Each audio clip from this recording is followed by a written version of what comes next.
Sahabat semua dimanapun Anda berada, berjumpa kembali di channel ini. Kali ini kita masih akan membahas soal-soal tes PPK PPS Panwaslu Kecamatan. Untuk materi kali ini mengenai pengetahuan pemilu. Semoga video ini nanti dapat bermanfaat dan bisa menjadikan referensi bagi sahabat semua yang ingin mengikuti tes PPK PPS maupun Panwaslu Kecamatan. Oke, kita langsung saja ke soalnya. Soal nomor 51. Waktu penggunaan hak pilih untuk DPK dilakukan jam sebelum selesainya pemungutan suara di TPS dengan mempertimbangkan ketersediaan surat suara. A. 1,5 jam, B. 1 jam, C. 2 jam, D. 3 jam, E. 4 jam. Pembahasannya, waktu penggunaan hak pilih untuk DPK dilakukan 1 jam sebelum selesainya pemungutan suara di TPS dengan mempertimbangkan ketersediaan surat suara. Jadi jawaban yang tepat untuk soal nomor 51 B, 1 jam. Soal nomor 52, pemungutan dan perhitungan suara pemilihan umum tahun 2024 dilaksanakan pada A. 12 Februari tahun 2024, B. 13 Februari tahun 2024, C. 14 Februari tahun 2024, D. 15 Februari tahun 2024, E. 16 Februari tahun 2024.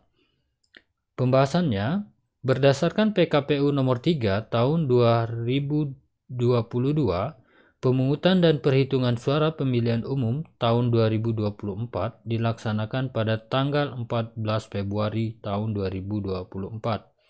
Jadi jawaban yang tepat untuk soal nomor 52 C, 14 Februari tahun 2024.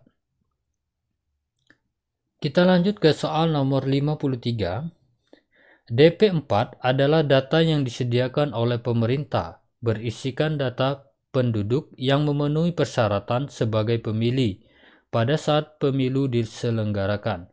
Kepanjangan dari DP4 adalah A. Data penduduk pemilih potensial pemilu, B. Data pemilih pemilu potensial pemilu, C. Data penduduk potensial pemilih pemilu, D. Data penduduk pemilih pemilu potensial, E. Data pemuktahiran potensial pemilih pemilu.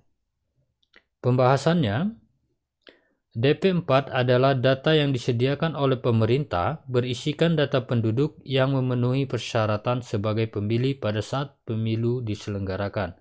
Kepanjangan dari DP4 adalah data penduduk potensial pemilih pemilu. Jadi jawaban yang tepat untuk soal ini C. Data penduduk potensial pemilih pemilu. Soal nomor 54. Daftar pemilih tambahan yang selanjutnya disingkat DPTB adalah daftar pemilih yang telah terdaftar dalam DPT di suatu TPS yang karena keadaan tertentu pemilih tidak dapat menggunakan hak pilihnya untuk memilih di TPS tempat yang bersangkutan terdaftar dan memberikan suara di TPS lain. Formulir apakah yang harus dibawa pemilih DPTB tersebut untuk memilih di TPS lain? A. A3 KPU, B. A4 KPU, C. A5 KPU, D. POM A, E. AA1 KPU. Pembahasannya, berdasarkan PKPU 11 tahun 2018, pasal 37 ayat 1 untuk dapat dimasukkan ke dalam DPTB sebagaimana dimaksud dalam pasal 36 ayat 2, pemilih harus menunjukkan KTP elektronik atau surat keterangan dan salinan bukti telah terdaftar sebagai pemilih dalam DPT di TPS asal dengan menggunakan formulir model AA1 KPU. Ayat 2, pemilih sebagaimana dimaksud pada ayat 1 melaporkan kepada PPS atau KPU atau KIP Kabupaten Kota asal untuk mendapatkan surat pemberitahuan pindah memilih dengan menggunakan formulir model A5 KPU yang akan digunakan untuk memilih di TPS lain paling lambat 30 hari sebelum hari pemungutan suara. Jadi jawaban yang tepat untuk soal nomor 54 C, A5 KPU. Kita lanjut ke soal nomor 55. Penyusunan daftar pemilih dilakukan dengan membagi pemilih untuk setiap TPS paling banyak 300 orang. Hal-hal yang harus diperhatikan dalam penyusunan daftar pemilih adalah sebagai berikut, kecuali A. Tidak menggabungkan kelurahan atau desa atau sebutan lain. B. Kemudian pemilih ke TPS. C. Tidak memisahkan pemilih dalam satu keluarga pada TPS yang berbeda. D. Hal-hal berkenaan dengan aspek geografis. E. Jarak dan waktu tempuh menuju TPS dengan memperhatikan transportasi atau angkutan menuju TPS. Pembahasannya, penyusunan daftar pemilih dilakukan dengan membagi pemilih untuk setiap TPS paling banyak 300 orang dengan memperhatikan A. Tidak menggabungkan kelurahan atau desa atau sebutan lain. B. Kemudahan pemilih ke TPS. C. Tidak memisahkan pemilih dalam satu keluarga pada TPS yang berbeda. D. Hal-hal yang berkenaan dengan aspek geografis. Dan E. Jarak dan waktu tempuh menuju TPS dengan memperhatikan tenggang waktu pemungutan suara. Jadi jawaban yang tepat untuk soal ini itu E. Karena dalam PKPU tentang pemuktahiran data itu memperhatikan tenggang waktu pemungutan suara, bukan memperhatikan transportasi atau angkutan menuju TPS. Soal nomor 56, berikut ini urutan rekapitulasi dan perhitungan suara di TPS dalam wilayah kelurahan atau desa yang benar adalah A. Presiden dan Wakil Presiden, DPR, DPRD Provinsi, DPRD Kabupaten Kota, DPD. B. DPRD Kabupaten Kota, DPRD Provinsi, DPR, DPD Presiden dan Wakil Presiden.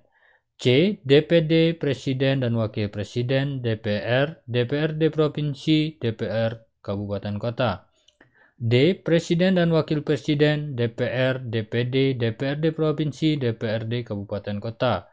E. Presiden dan Wakil Presiden, DPRD Provinsi, DPD, DPR, DPRD Kabupaten Kota. Pembahasannya, rekapitulasi TPS dalam wilayah kelurahan atau desa urutannya sebagai berikut: Presiden dan Wakil Presiden, kemudian DPR, kemudian DPD, kemudian DPRD Provinsi, selanjutnya DPRD Kabupaten Kota. Jadi jawaban yang tepat untuk soal ini D. Presiden dan Wakil Presiden, DPR, DPD, DPRD Provinsi, dan DPRD Kabupaten Kota. Kita lanjut ke soal nomor 57. Saksi yang menghadiri pelaksanaan rekapitulasi hasil perhitungan suara harus membawa surat mandat yang ditandatangani oleh kecuali A. Pasangan calon untuk pemilu presiden dan wakil presiden. B. Tim kampanye untuk pemilu presiden dan wakil presiden. C. Pimpinan parpol tingkat kabupaten atau di atasnya untuk pemilu DPR, DPRD Provinsi, dan DPRD Kabupaten Kota. D. Calon anggota DPD untuk pemilu anggota DPD. E. Calon anggota DPRD Kabupaten Kota, DPRD Provinsi, dan DPR. Pembahasannya, saksi yang menghadiri pelaksanaan rekapitulasi hasil perhitungan suara, yaitu saksi yang membawa mandat A. Pasangan calon atau tim kampanye pemilu presiden dan wakil presiden. B. Pimpinan partai politik tingkat kabupaten kota atau di atasnya untuk pemilu DPR, DPRD Provinsi, dan DPRD Kabupaten Kota. C. Calon anggota DPD untuk pemilu anggota DPD. Jadi, untuk jawaban soal nomor 57 itu E. Calon anggota DPRD Kabupaten atau Kota, DPRD Provinsi, dan DPR. Kita lanjut ke soal nomor 58. KPU menetapkan pasangan calon terpilih dalam pemilu presiden dan wakil presiden dalam rapat pleno terbuka KPU yang dapat dihadiri oleh kecuali A. Pasangan calon. B. Partai politik atau gabungan partai politik pengusung pasangan calon. C. Tim kampanye pasangan calon.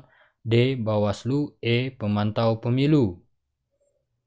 Pembahasannya, berdasarkan PKPU nomor 5 tahun 2019 pasal 4 ayat 1, KPU menetapkan pasangan calon terpilih sebagaimana dimaksud dalam pasal 3 dalam rapat pleno terbuka, yang dapat dihadiri oleh A. pasangan calon, B. partai politik atau gabungan partai politik pengusung pasangan calon, C. tim kampanye pasangan calon, dan D. Bawaslu. Jadi jawaban yang tepat untuk soal 58 itu E. pemantau pemilu. Kita lanjut ke soal nomor 59. Penetapan jumlah suara sah setiap partai politik di setiap dapil sebagai suara sah setiap partai politik, pembagian suara setiap partai politik sebagaimana dimaksud dalam huruf A dibagi dengan bilangan titik-titik dan seterusnya sampai dengan alokasi kursi terbagi habis. Diurutkan berdasarkan jumlah suara sah terbanyak. A 1, 2, 3, 4, B 2, 4, 8, 10, C 1, 3, 5, 7, D 1, 2, 3, 5, E 2, 3, 5, 7. Pembahasannya, berdasarkan Perwaslu nomor 3 tahun 2019, A. menetapkan jumlah suara sah setiap partai politik di setiap dapil sebagai surat suara sah setiap partai politik. B. Pembagian surat suara sah setiap partai politik sebagaimana dimaksud dalam huruf A dibagi dengan bilangan ganjil 1, 3, 5, 7 dan seterusnya sampai dengan alokasi kursi terbagi habis, diurutkan berdasarkan jumlah suara sah terbanyak. Jadi jawaban untuk soal nomor 59 C 1, 3, 5, 7. Kita lanjut ke soal nomor 60. Dalam melakukan pengawasan setiap tahapan pemilu, pengawas pemilu wajib menuangkan setiap kegiatan pengawasan dalam formulir model A, model B, B, model C, C, model B1, D, model A, E, model A1. Pembahasannya, berdasarkan peraturan dan pengawas pemilu nomor 21 tahun 2018 tentang pengawasan penyelenggaraan pemilihan umum, Pasal 8 ayat 1 dalam melakukan pengawasan setiap tahapan pemilu, pengawas pemilu wajib menuangkan setiap kegiatan pengawasan dalam formulir model A. Jadi jawaban yang tepat untuk soal nomor 60 D. Model A. Oke sahabat semua, dimanapun Anda berada, untuk part ini kita cukupkan sampai di sini terlebih dahulu agar videonya tidak terlalu panjang. Apabila dirasa video ini bermanfaat untuk sahabat semua, mohon dukungannya untuk subscribe, like, comment, and share. Terima kasih telah menonton. Salam sukses dan bahagia.